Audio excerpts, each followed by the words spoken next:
కోసం అని చెప్పేసి ఈ మొక్కలు నాటటము, ఇప్పుడు చూస్తున్నారు కదా ఎక్కడ పట్టినా చెట్టులు నరికేయటము. అందుకని చెప్పేసి మేము ఎక్కడ వెళ్ళినా కూడా మీ స్టూడెంట్స్ని ఇన్వాల్వ్ చేసి, ఈరోజు ఏదో సీడ్ బాల్స్ తీసుకొచ్చారు, ఆ సీడ్ బాల్స్ విసిరేసేసాము, ఒక 1 hour క్లాస్కు డుమ్మా కొట్టేసాము అనుకోకుండా, మీరు కూడా మీ బర్త్డే కానీ ఎవరైనా వెడ్డింగ్ యానివర్సరీ అంటే మమ్మీ వాళ్ళ వెడ్డింగ్ యానివర్సరీస్ కానీ ఎవరైనా గిఫ్ట్ ఇవ్వాలనుకుంటే ఒక మొక్క ఇవ్వండి, సరేనా? అలా మొక్క ఇస్తే మీరు చాలా చెట్లు ఎక్కువ ఇప్పుడు చూస్తున్నాము, ఎక్కడ పట్టిన చెట్లు నరికేయటం వల్ల మనకి ఎయిర్లో ఆక్సిజన్ లెవెల్స్ కూడా తగ్గిపోతున్నాయి. ఈ ప్రతి సంవత్సరం అక్టోబర్లో ఢిల్లీలో చూస్తూ ఉంటే కొన్ని రోజులు స్కూల్స్ కూడా సెలవులు ఇస్తున్నారు, స్కూల్స్కి కూడా. ఎందుకంటే అక్కడ అంతా పొల్యూట్ అయిపోతుంది, ఎయిర్ పొల్యూట్ అయిపోతుంది, అక్కడ మొక్కలు అంతా కాంక్రీట్ జంగల్ లాగా అయిపోతుంది పెద్ద పెద్ద సిటీస్లో.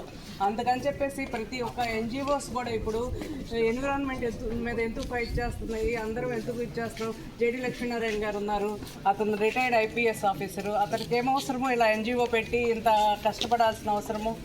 మీ నెక్స్ట్ జనరేషన్ మీ లైఫ్ బాగుండాలని, మీరు హెల్దీ లైఫ్ లీడ్ చేయాలని చెప్పి ఉద్దేశంతో మేము ఇవన్నీ చేస్తున్నాము. మేము ఇలానే పొలం బడి అనేవి కూడా చేస్తున్నాము. సార్ ఆధ్వర్యంలో ఇలాంటివన్నీ జరుగుతుంటాయి ఎన్విరాన్మెంట్ మీద ఎక్కువ. పొలం బడిలో కూడా మేము కిచెన్ గార్డెన్ వెజిటేబుల్స్ మొక్కలు నాటిస్తూ ఉంటాం పిల్లల చేత. ఆ వచ్చిన వెజిటేబుల్స్ గవర్నమెంట్ స్కూల్స్లో చేసాం, ఇప్పుడు వరకు కాలేజెస్లో చేయలేదు కదండి, గవర్నమెంట్ స్కూల్స్లో చేసాం. ఆ వచ్చిన వెజిటేబుల్స్ ఎక్కువ మిడ్ డే మీల్స్లో యూస్ చేస్తుంటారు.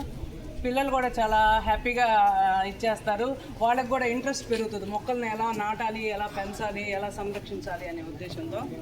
మీరు కూడా అలా ఇది చూసి మీరు కూడా నేర్చుకుంటారని